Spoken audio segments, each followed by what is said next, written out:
গণতান্ত্রিক প্রক্রিয়ায় যে পদগুলো আছে তার অন্যতম একটি পদ হচ্ছে অগস্ট হাউস অর্থাৎ বিধানসভার। এই বিধানসভার মধ্যে যাতে এই যে কথাবার্তা যেগুলো বলেছেন নেতাজি সম্পর্কে, এটাকে নিন্দা জানিয়ে প্রস্তাব আসুক, তার প্রস্তাবটা আমি নিজে উত্থাপন করেছি।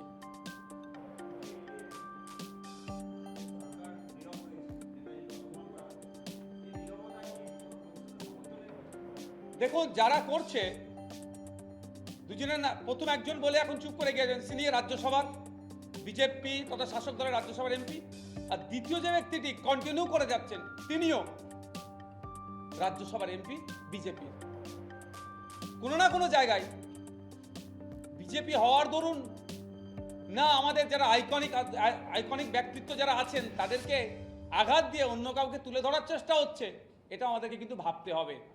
নেতাজি গান্ধীজি, মৌলানা আবুল কালাম আজাদ, এই লেভেলের যারা খান আব্দুল গফফার খান থেকে শুরু করে স্বাধীনতা সংগ্রামী যারা প্রথম সারির আছে, তাদেরকে আক্রমণ করা মানে, আক্রমণের পরে চুপ থাকা মানে কোনো না কোনো জায়গায় মনে হচ্ছে যেন চুপ থেকে এই যেগুলো চলছে সরাসরি নাহলে ইনডাইরেক্টলি তারা প্রতিবাদ না করার জন্য আমাদের প্রশ্ন সম্মুখীন আমরা তাদেরকে করছি, তারা তাদের অবস্থান ক্লিয়ার করুক।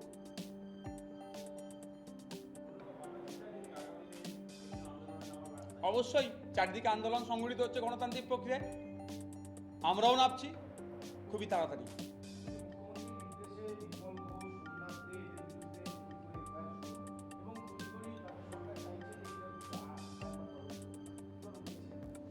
আমাদের আর্জি করে তিলোত্তমা, আমি তো বিধানসভাতে যেদিন হেলথ বাজের উপর আলোচনা হয়েছে সেদিনকে আমি চর্চা করেছি যে আমাদের বাড়ির মেয়ে তিনি কর্তব্যরত অবস্থায় সরকারি প্রতিষ্ঠানে যেভাবে খুন হয়ে গেল এখনো ইনসাফ পাইনি। আমরা বলছি ইনসাফ দেওয়া হোক।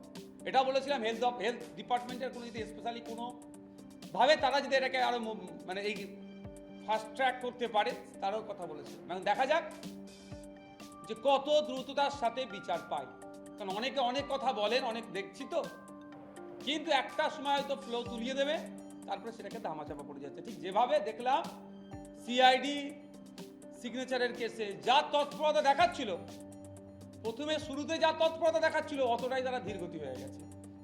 তারপরে কদিন পরে দেখছিলাম সেবাশ্রয় ক্যাম্প নিয়ে যে তৎপরতা দেখানো শুরু হয়েছিল আবার চুপ করে গিয়েছে। যাদের সম্পর্কে এত কিছু সে বর্তমানে এখন ইন্ডিয়াতেই না। এটাও না সে হয়ে যায়, যেহেতু 2 বছর পার হলো তার মৃত্যুবার্ষিকী, এখন মানুষের মনে তিলোত্তমা একটু চর্চা হচ্ছে, কদিন এটা হয়ে যাওয়ার পরে আবার না ধামাচাপা পড়ে যায়, সেটা এখন দেখার বিষয়।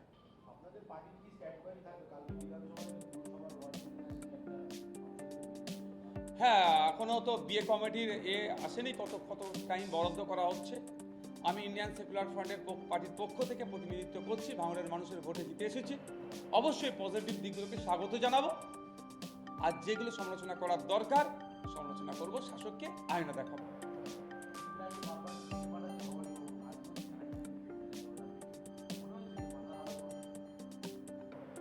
বিশ্বাস এখন আমি করতে পারছি না, যতক্ষণ না ধরা পড়ছে আমি লাফালাফি করবো না। কালীঘাটের সেই বহু চর্চিত কাকুর সেই বাণীটা মনে পড়ে যাচ্ছে যে আমার বসের গায়ে অবধি কেউ টাচ করতে পারবে না। আমি এতটুকুই বলবো বিষয়।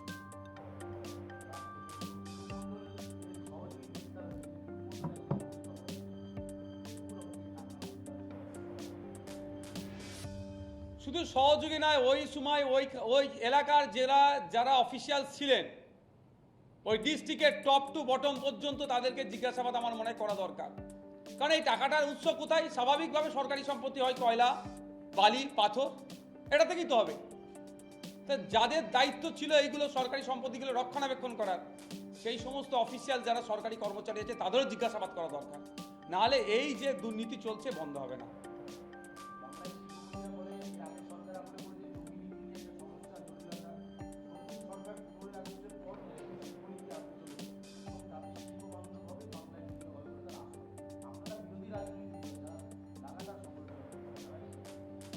দেখুন,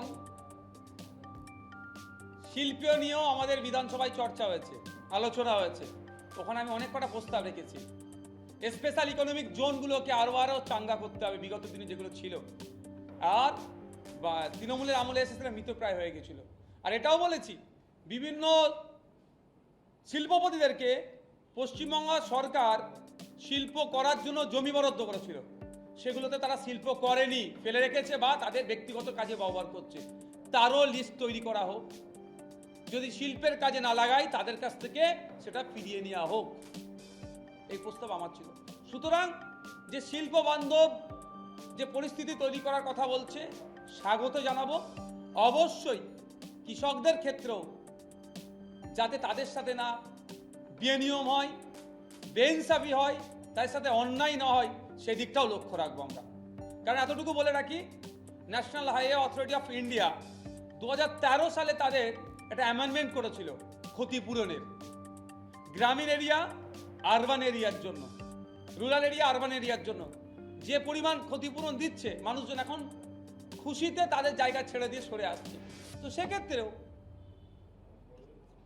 যেমন আমাদের এগ্রিকালচার এর প্রয়োজন আছে, শিল্পের প্রয়োজন আছে, অবশ্যই আমাদের প্রধান লক্ষ্য রাখতে হবে যেগুলো অকৃষি জমি সেইগুলোতে বেশি প্রাধান্য দেওয়া হোক এবং ক্ষতিপূরণটার পরিমাণও বাড়ানো হোক, যাতে এই জমি ক্ষতিপূরণ নিয়ে কেউ না আর কোনো কৃষকরা বিরোধ করতে পারে।